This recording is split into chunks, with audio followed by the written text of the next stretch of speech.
As if it wasn't bad enough, Let's Go Pikachu and Let's Go Eevee only restricted us to the original 151 Pokemon. Now Pokemon Sword and Shield will even have all the Pokemon we've been training up to this point, period, because Pokemon Home will not allow us to bring certain Pokemon into Pokemon Sword and Shield. So this news was brought on by the Nintendo Treehouse when all of a sudden, out of nowhere, one of the developers for the game just kind of went, "Oh, by the way, if you're a fan of, a certain Pokemon in a certain region, there's a small chance it might not be able to bring them in because only Pokemon found in the Galar's regional dex are in Pokemon Sword and Shield.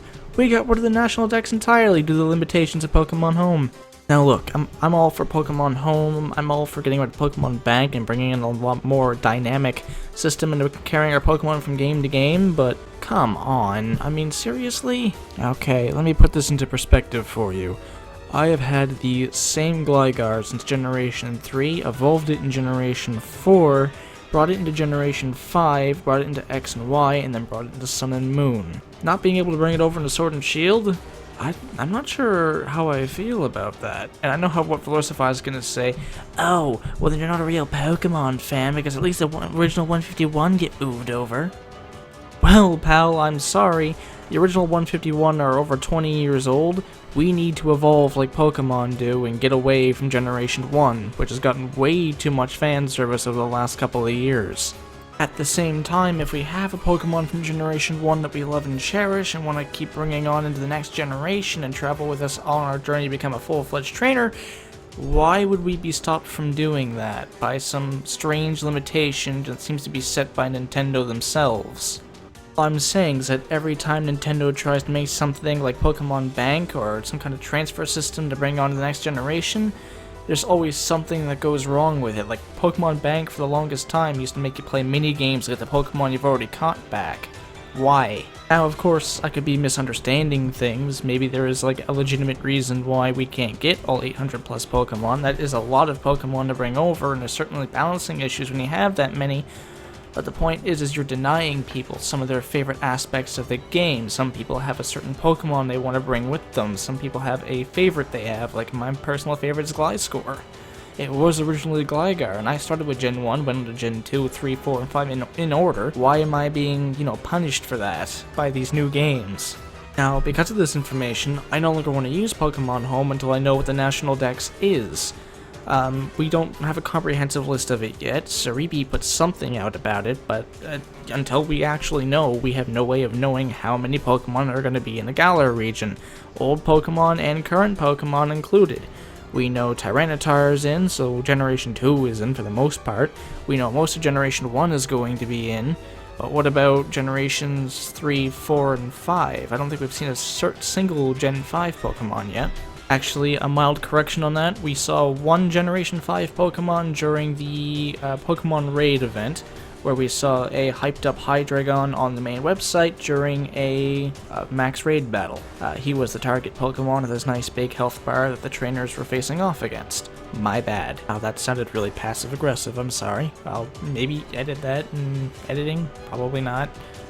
I am just really angry about this because this is just taking away the experience of so many people just with a couple of sentences. Now, if you pay attention to that technically second paragraph on the screen where it goes over how Masuda was talking about how they spent a lot of time, in quotations, thinking about how it would be best to deal with the ever-expanding Pokedex. They talk about balancing there, but why would you need to balance reworking as many Pokemon as possible to fit the Switch's advanced hardware? Additionally, this probably means we won't be seeing past legendaries anymore, so no Dialga, no Mewtwo, no Mew. Wait, no, you'll still see Mew because of the Pokeball Plus thing, but chances are we won't see Lugia or Ho-Oh again because they're probably not going to bring those over because they can't be quote-unquote balanced, especially not with Dynamax possibly making any Pokemon conceivably as large as you want them to be with Mega attacks. And if Dynamaxing is the main issue here, then maybe you need to rework Dynamaxing instead of denying players their favorite Pokemon just because you don't want to rework them for competitive or whatever the hell.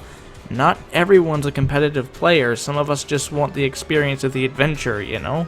And if they already have a Pokemon in mind they want to take that adventure with, you're already denying them that chance and denying them that adventure, period. This has certainly been like a large turnoff for a lot of players, and that probably means you're going to be actually end up losing money, which is not good for your sales, bud. And probably the biggest challenge Nintendo is going to have to face is trying to please everyone, and you can't please everyone. That's just the reality of life. No matter the outcome of this, someone's always going to be unhappy. If you make it so every Pokemon can be transferred over, Felicify is going to be happy because of quote-unquote hackers, and if you don't, a lot of other people are going to be unhappy, like me, because, well, you're denying our imagination, really. We want to be in your world, and if you take part of that world away, the new just becomes mediocre to us, because we can't experience the new with people we've brought on our adventure along with us. But really, if you look at this issue, it's become complicated, there's no right and there's no wrong.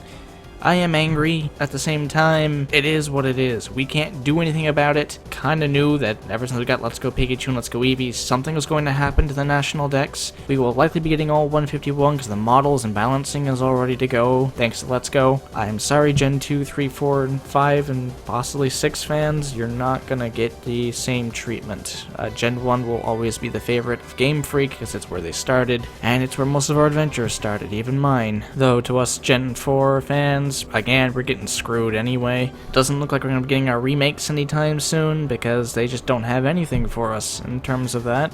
We might have to wait an entire year before we even get to see our familiar faces again. And that's not really to say Pokemon Home will never allow us to transfer a Pokemon over into Sword and Shield. It might happen one day. Maybe they just need enough time to actually make it happen. Maybe they're just only able to do it with the models they have now. Who knows? I don't think they would postpone Pokemon Sword and Shield a couple months just because of a couple missing Pokemon.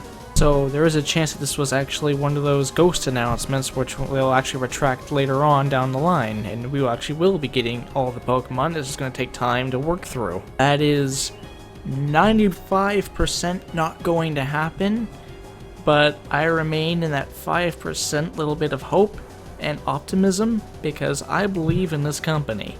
It is more unlikely to happen because Game Freak and the Pokemon Company and Creatures Inc.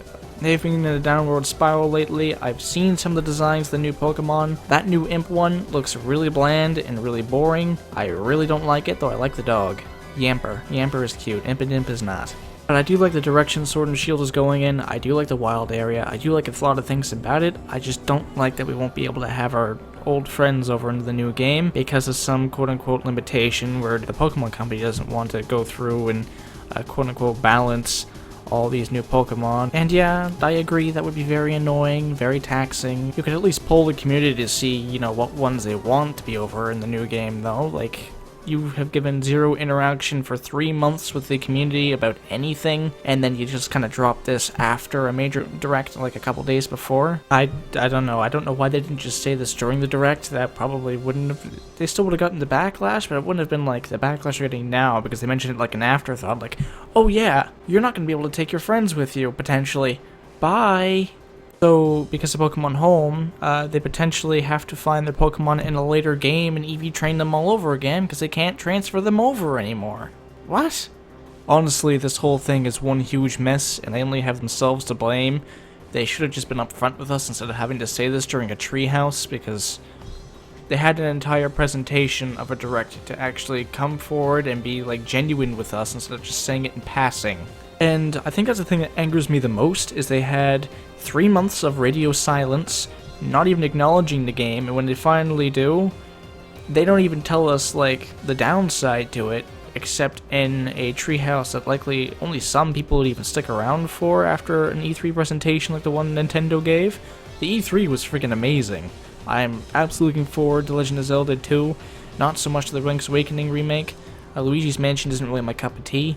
Astral Chain, I pre-ordered though. I'm drooling for that. But during E3, what was Pokemon's presentation?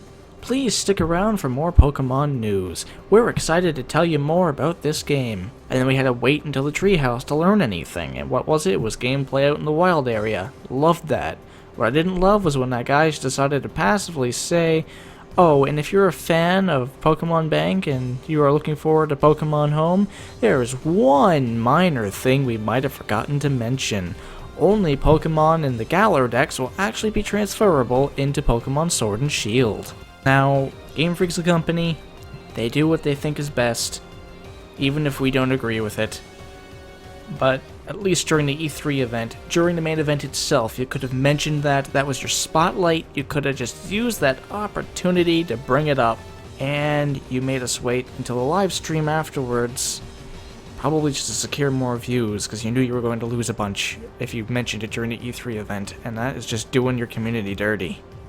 That is like being a YouTuber and going down into the YouTube comments and calling anyone who has a differing opinion from you an idiot. That's just straight up, like, manipulative exploitation right there. I don't know why it couldn't have been brought up. I just don't understand. It doesn't make sense to me. Anyway, what are your thoughts and feelings on there being no national decks in the Galar region? Let me know down below, and be sure to like and subscribe for more content every week. You know I'll be here. Probably. Maybe. Possibly. I went to bet, so I don't know. End card. Please. No. I've suffered enough.